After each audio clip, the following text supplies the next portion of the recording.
మొత్తం మీద ఇప్పుడు చెప్పిన గ్రామాలన్నీ నేను ఇంటింటికి తిరగడం జరిగింది.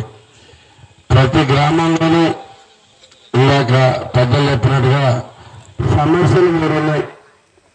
రోడ్డు బాగోదు, డ్రైనేజ్ లేదు. ఈ సమస్య ఎక్కడైనా కామన్ గుడివాడలో. అదేమి ఇలపర్తికి స్పెషల్ కాదు. ఇక్కడ మాత్రం సమన్వయం జరిగింది. అన్ని గ్రామాలకి, అన్ని వార్డులకి సమన్వయం జరిగింది గుడివాడలో. ఈ ఒక్క విషయంలోనే అందరికీ అన్యాయం చేయటంలో మాత్రం న్యాయం చేశారు. ఈ 5 ఏళ్ళుగా మీరు చూసుకుంటే మంచినీళ్ళు రవికుమార్ గారు మీరు ఎక్కడా చూడలేరు.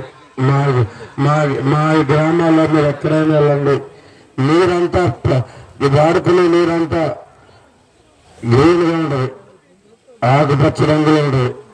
అసలు ఎక్కడా తేడా లేదు. నేను కాన్ఫిడెంట్గా చెప్పగలను. మీరు వెళ్తే కాళ్ళు కూడా కడుక్కోలేదు అక్కడ ఆ నీరు.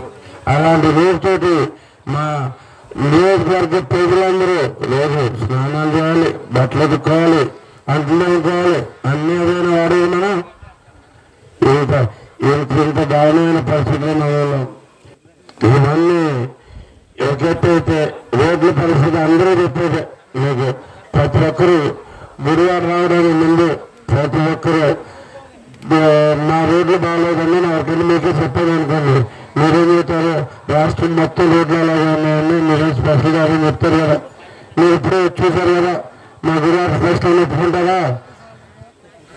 అత్యంత దారుణమైన రోడ్లు మన గుడివాడలోనే ఉన్నాయి. రవికుమార్ గారు కూడా ఇప్పుడు చెప్తారు కావాలంటే. ఆయన అక్కడ శ్రీకాకుళం మనం అనుకుంటాం వెనకబడిన జిల్లా అని. మా రోడ్డు మీకంటే బాగానే ఉందంటే కానీ అనే ఉద్దేశం. సో ఆయన ఒప్పుకోలేదు డైరెక్ట్, కానీ వాస్తవానికి అది వాస్తవానికి. కాకపోతే ఇంకా ఇలాంటి సమస్యలు మేము ఉన్నాం. దీనంతటికీ కారణం ఒకే ఒక వ్యక్తి. ఆయన అబద్ధాలు చేయడంలో రాష్ట్రంలో 2వ స్థానంలో ఉన్నాడు. మొదటి స్థానంలో ఎవరున్నారు? జగన్మోహన్ రెడ్డి గారు. మనం ప్రియతమ ముఖ్యమంత్రి జగన్మోహన్ రెడ్డి గారు మొదటి స్థానంలో ఉన్నారు అబద్ధాలు చేయడంలో. 2వ స్థానంలో ఎవరున్నారు? ఈయనే ఉన్నారు. మీరు ఏది చూస్తూనే ఉంటారు కదా. ఇవాళ రావాల్సిన పెన్షన్ రాకపోవడానికి తెలుగుదేశం కారణం అంట. మన ఎమ్మెల్యే చెప్తున్నారు అవ్వ తాతలకి పెన్షన్ రాకుండా చేశారని. మనం చేశామా? తెలుగుదేశం చేసిందా? కాదు. ఇది వాళ్ళు 13,000 కోట్లు ప్రజాధనాన్ని మార్చి 16 నుంచి 30వ తారీఖు రోజు 13,000 కోట్లు వాళ్ళకి ఇష్టమైన కాంట్రాక్టర్స్కి ఇచ్చేశారు డబ్బులు. వాళ్ళు పనిచేశారో లేదో తెలియదు. ఏం చేసినా చేస్తేనా వాళ్ళకి ఇష్టమైన కాంట్రాక్టర్స్కి ఇచ్చేశారు. వాళ్ళ దగ్గర నుంచి ఎలక్షన్ ఫండ్ పేపర్లో వచ్చేసింది వీళ్ళకి డబ్బులు. ఆల్రెడీ వెనక్కి వచ్చేసింది ఎలక్షన్ అంత డబ్బులు. సో ఈ డబ్బులు ఖజానా ఖాళీ అయిపోయిన ఖజానా అని చెప్పలేక మన పేరు మీద తెలుగుదేశం ప్రభుత్వం వాలంటీర్ వాడద్దండి అందుకని ప్రయత్నం చెప్తా ఉన్నారు. అమ్మ ఇలాంటి చాలా అబద్ధాలు ఉన్నాయి. ఇది రాష్ట్రం మొత్తం చెప్పే అబద్ధమైతే మన ఎమ్మెల్యే అంటారు మా టిడ్కోల గురించి మేమే కట్టామంటారు. అలాగే గుడివాడ రోడ్లన్నీ చాలా శుభ్రంగా ఉన్నాయంటాడు. మీకు గుర్తుందా లేదా? గత 3 నెలల క్రితం అన్నాడు గుడివాడలో రోడ్డు వేయాల్సిన పని లేదు, మాకు ఎక్కడో కిలోమీటర్కు గుంట కనపడుతున్నాను, మీకు కావాలంటే వీడియో చూపిస్తా.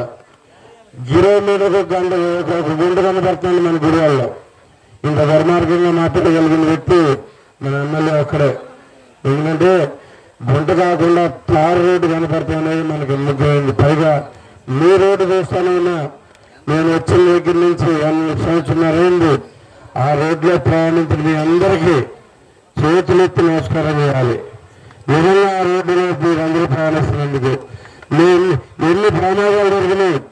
నేనే ఒక ఆటో ప్రమాదం జరిగి మొత్తం అందరికీ దెబ్బలు తగిలితే నేనే వాళ్ళందరినీ హాస్పిటల్ తీసుకెళ్ళి చేపిస్తూ జరిగింది. మీకు అందరికీ తెలిసిన విషయం అది. ఇలా ఇంత దుర్మార్గంగా మాట్లాడుకుంటా ఇన్ని దుర్మార్గాలు చేస్తా ఉన్నారు. ఇంత అబద్ధాలు కోరు మన ఎమ్మెల్యే. ఈసారి ఏమైనా సరే వాళ్ళు తప్పద్దాం. అది మీరు అందరూ రెడీ అయ్యారని తెలుసు, కానీ నేను ఒక్కసారి గుర్తు చేస్తున్నా. ఒక్కసారి ఈసారి ఓటేసే ముందు నేనేం అడగను, ఒకే రోజు మీరు రోజు వాడుకునే నీళ్ళు వేరండి, మీకు స్నానం చేసి నీళ్ళు వేరండి.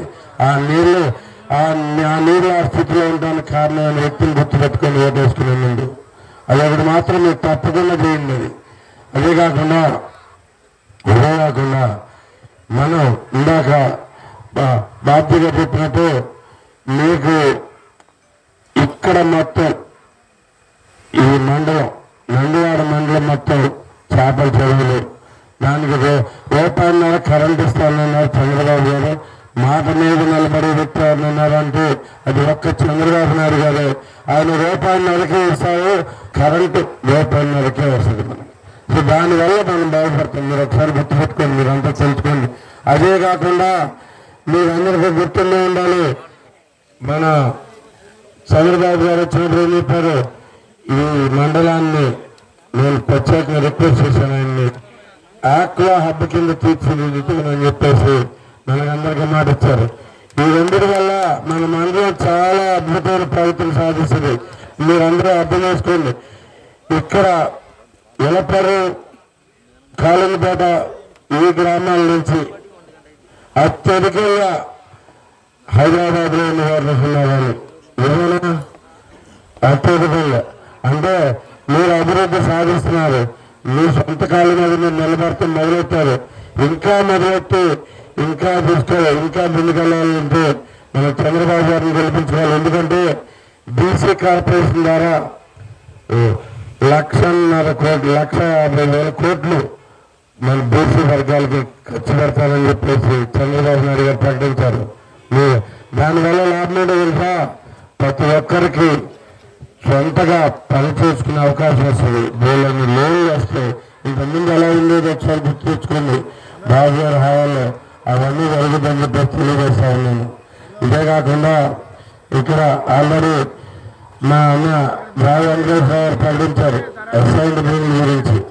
వ్యవసాయ భూముల్ని రెగ్యులరైజ్ చేస్తామని చెప్పేసి మీకు అందరికీ మాట ఇచ్చారు. ఆయన ఆ మాట మీద మా అందరూ కలిసికుంటాం, అందరూ కలిసికుంటాం, తప్పకుండా చేసి పెడతామని చెప్పేసి మీకు కూడా తెలియజేస్తూ ఇంకా సమయాభావం లేకుండా నేను విరమిస్తాను. జై తెలుగుదేశం, జై జనసేన. మరొక్క నిమిషం బాలశౌరి గారిని మన ఎంపీ క్యాండిడేట్ కింద ఆల్రెడీ అనౌన్స్ చేస్తారు కాబట్టి మనం ఇంకోటిగా గుర్తుపెట్టుకోవాలి. ఇద్దరు కలిపి ఈ నియోజకవర్గానికి ఏదైనా కొద్ది గొప్ప పనులు ఏమైనా చేసిన వ్యక్తి ఎవరైనా ఉన్నారు అంటే బాలశౌరి గారు. ఆయన ఇచ్చిన పనులతోనే ఆయన సొంతగానే కొంత డెవలప్మెంట్ జరిగింది మన దగ్గర. సో అందుకని మనం అందరం గుర్తుపెట్టుకుని గ్యాస్ గుర్తుకి ఎంపీ, సైకిల్ గుర్తుకి ఎమ్మెల్యే మనం మర్చిపోద్దు. మనం బాగుపడే రోజులు వచ్చినాయి, బాగు చేసుకున్నాం, బాగుపడదాం. మనం లాకులు కావాలంటున్నారా? డ్రాప్స్ ఇస్తాం. దీనికి పూర్తిగా ప్రయత్నం పెడదాం. ఎంత త్వరగా కుదురుతాం రెండవ చేసుకుంటాం. అలాగే తాయకరావుపేట బుడవ దగ్గర సాయిబాబు దగ్గర రోడ్డు కూడా అడిగారు. అది గుర్తుంది నాకు, అది కూడా గుర్తుంది. ఇలా మీ సమస్యలను తీసుకొస్తాను, మీ సమస్యలను నిర్దేశించుకుంటూ జరిగింది. మీకు ఒక సపరేట్ గా మేనిఫెస్టో మండలానికి గ్రామానికి కూడా మేనిఫెస్టో తయారు చేస్తాం, మీకు అందరికీ తెలియజేస్తుంటారు. మన గుడివాడ, మన వెనిగండ్ల.